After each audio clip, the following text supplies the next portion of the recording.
The S.H. Figuarts Dragon Ball line has been around for almost 13 years now, producing some of the best posable figures of these iconic characters. I've had my eyes on this line for years, always checking up to see if a new figure was announced or released. I actually didn't pick up a figure from this line until this year when I found a Super Saiyan Goku just chilling at Target. And not too soon after I picked up Super Saiyan 4 Goku, who's a fun little desk toy. I absolutely love putting this guy into poses. To get back to the point of this video, while so many figures have been released throughout the years, there still have been some that have never seen the store shelves, with a couple exceptions. In this video, I'll be covering all the unreleased or drastically changed figures from the S.H. Figuarts Dragon Ball line. Back in 2012, figures were shown off for the line at both San Diego and New York Comic Con, showing off characters that people were excited to get their hands on, except for one figure, kinda. On display, a figure of a battle-damaged Nappa was shown, posed alongside a newly revealed Vegeta for their iconic scene together. I really like the shading and head sculpt on Nappa, goes perfectly with a Vegeta who has a similar shading. Now all the other figures shown at the convention did release, but Nappa was left out. From what I could find looking around online, it seems a rumor started a little bit after the reveal stating that if the figure of Broly does well, Tamashii would open up to the idea of producing bigger figures. I couldn't find a source to prove the legitimacy of this rumor, but thought it'd be good to mention it. About 5 years later, Tamashii would finally release a figure of Nappa, but he was pretty different. Not only was he in his armor, but he was shorter than the prototype, and sadly didn't come with a really dynamic looking face from the prototype. The figure also received a convention-exclusive version that had a different color scheme that was more accurate to the anime. I'm sure people are happy with this figure, but I know there are fans out there who are hoping Tamashii releases this version of Nappa with updated articulation. It'd also be really nice if they kept the face so people can recreate that iconic scene between Vegeta and Nappa. The line returned to San Diego Comic Con in 2013, and showed off more figures that they plan to release, including a huge figure of Shenron. I'd say Shenron would fit right in with the Tamashii's Monster Arts line, a side line meant for bigger monster characters like Godzilla and other kaijus. I don't know how kaiju fans do it. I guess monster-sized figures bring in monster-sized prices. Eventually a smaller Shenron was released in 2017. Gotta say I like the face on the prototype more, and the pink hair also looks really nice. But don't get me wrong, it's still really nice to get Shenron in the line. Similar to Nappa, this year Shenron received a convention-exclusive variant that had a bright, more metallic finish to the paint. I'm not sure which one I prefer, both do look nice. You can still find them online if you want a really good centerpiece for your collection. 2014 brought in more figures for the line, and of course more were shown for future releases. At Soul Nation event in October, Dragon Ball figures were out on display, and the big showstoppers had to be 2 displays. The Majin Buu Saga one, and another one we'll get to in a second. For the Majin Buu display, they had 2 iconic fights from the arc set up. Gohan vs. Buu fused with Gotenks, and Vegeta vs. Buu fused with Gohan. Both Vegeta and Gohan would release later, but the Buu still have not seen the light of day. The sculpt work on them looks really good. Speaking of which, eventually a figure of Buu would release, plain Super Buu, and just recently Tamashii re-released him, so if you're wanting him, now is your chance. I really do hope they use this figure as a base for these 2 in the future, as people have been wanting a Buu to go against a Vegito for a good while. Actually, can I take a moment to mention how cool custom figures are? People out there saw these cool concepts never come to light and went, why don't I make it? Battle damaged Nappa? Sure. All the different forms Buu takes on? Heck yeah. Along with the figure line, I've kept my eye on the customs. And I gotta say to all you out there, keep up the amazing work. Now this next one is a big one, with a happy ending. At the event, they also had a figure of Super Saiyan 4 Goku on display. This of course got many people excited, as Super Saiyan 4 Goku is an extremely popular form among the community, and to get a highly articulated figure of him? A very exciting time, or so we thought, as this figure was shown here, and one other time that we will get to later in this video, and that's it. To mention something really quick, Tamashii really likes to show off some figures in an event to buzz up some hype, and then never mentions them again. This still happens to this day, as we'll see later. This figure seemed like a lost cause, until last year. On the 7th of May, the official Tamashii Twitter teased an announcement coming on the 9th, which is Goku Day. It has something to do with the Japanese alphabet and the way 5 and 9 are pronounced, sounds similar to Goku. The teaser was a backdrop of Earth from a fight in GT where Goku goes Super Saiyan 4 for the first time. So immediately people were excited for the announcement. The next day they would flat out confirm the figure was from GT, and then the special day finally arrived, and yes, there he is, a newly updated Super Saiyan 4 Goku. And man, people were excited. After a good 6-year wait, they finally got him. I have the figure, and yep, it is a good one. Coming out November of this year is Super Saiyan 4 Vegeta to go along with him, and you know I have to pick him up. Now let's move on to 2015, which is an extremely packed year of sadness. At Tamashii Nations and New York Comic Con 2015, Jocko was shown off. And that's about it, honestly. He was shown and then never mentioned again. That's all I could say about him.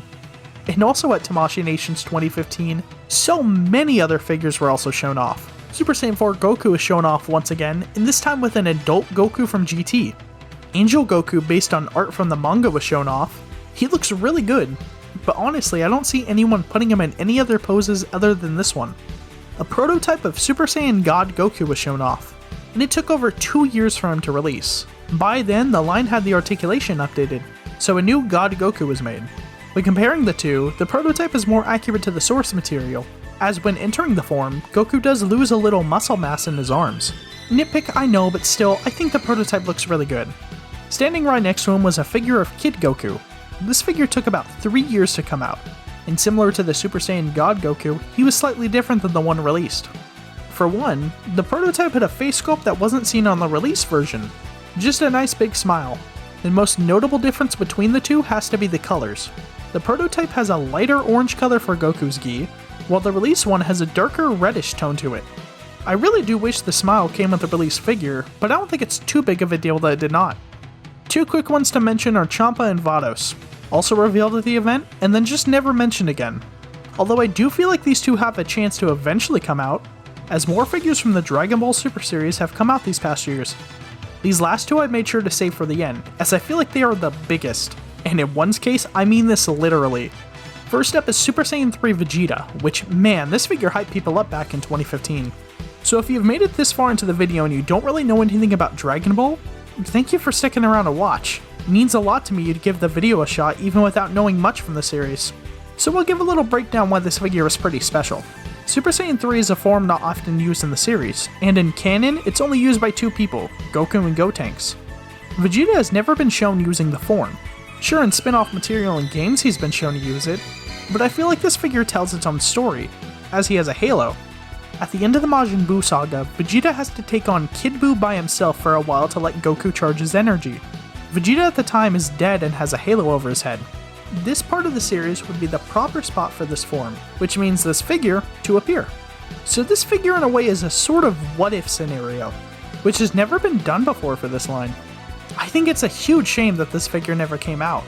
But that doesn't mean third-party companies missed out on the Super Saiyan 3 love, as there have been a couple released as of recent, but I'm not too sure if any of them have come with the halo. Now that I'd want to see. Last up for the event is the big dragon himself, Porunga. Now he is one hefty looking figure, and similar to Shenron, he would fit more closely into the Monster Arts line. Now sure, compared to the other figures, his height isn't really accurate, but I don't think anyone expects a company to release an accurate height for him, as he is huge in the show. But I think just the full mass of him would be the perfect centerpiece for a Namek Saga display. Now while writing this video, I am very happy to say that owning this guy is no longer just a dream, as multiple Namek Saga figures have been revealed recently, including an updated version of this figure. He comes on a stand to help support his weight and comes with a display featuring the 7 Namek Dragon Balls, which light up and make sound. It also includes Dende, a no-brainer for the set. Now seeing as it is the biggest figure in the line, comes with a big base that also has lights and sounds, he is very expensive, as the starting price for him is $300. Now unless you are a serious Dragon Ball fan and have the money to spend, I think it would just be best to skip. But it is really cool that a figure long thought cancelled finally came out, giving some hope for the other figures in this video. Now this last part has a pretty good chance of not aging well, but in a good way. In 2020, the Tamashii Nations event was held virtually, and many new figures were shown off, and just about all of the new ones shown have been released, except for a few. A new Vegeta was shown off with a new head sculpt and updated articulation. Not much else I could say other than, yep, that's Vegeta. I skipped over them because of this, but back at New York Comic Con 2016, prototypes of Tien and Yamcha and their Cell Saga attire were shown off, but for years they were thought to have been cancelled, and then they just casually showed updated versions of the figures here. Now Tien has been released, but Yamcha still is not. The line at the moment has been really focused on the Namek Saga, so maybe when this is all wrapped up we'll get him. Oh, also, before I forget, around that same time, a small non-posable figure of Korin was shown. That's all. Oh, and I also didn't know when to slip this in, but at Tamashii Nations 2019, a legendary scale Shenron was displayed next to Kid Goku and Bulma. And that is all that is known about this statue. So I was going to mention Cell's Husk as it was on display at the event, but I honestly thought it was just put to the side for the moment like the others. But from what I can find, it might be a pre-order bonus for the game Dragon Ball The Breakers. Makes sense seeing as Cell has a big role in the game. Now I could be wrong, but I want to say at this event they had a Master Roshi from Dragon Ball Super on display, but I could be wrong. It could have been a later event. This figure still hasn't come out, but he has a guaranteed shot to, as every character playable in Dragon Ball FighterZ is receiving a figure, and Roshi is playable. So for the fans of Roshi, rest easy knowing the Turtle Hermit will get his time. For a line lasting over 13 years, the Figuarts line is pretty cool. Being able to have so many characters and recreate iconic scenes, and just being able to pick up characters that are your favorite, I can see why getting the line is a hobby for so many people. Just posing them around from time to time lets the brain ease. Now as we saw today, a lot of the figures sadly haven't come out, but hey, there's always hope. There were some happy endings for some of these figures. I don't see why characters like Champa and Vados wouldn't get released. New figures get released pretty often, so I wouldn't be surprised to see updated versions of these figures pop up in the future. All it takes is some patience and a whole lot of time. So what did you guys think? I've been wanting to cover this topic for a while, and it feels really nice to finally get this out there. Dragon Ball is another franchise I'm really into, so it was a no-brainer to do a video about something from it. Which figure do you want them to eventually release? Let me know about it in the comments. And if you enjoyed the video, leave a like, and if you haven't yet, why not subscribe? It really helps the channel out. Hope you all have a good day, and take care.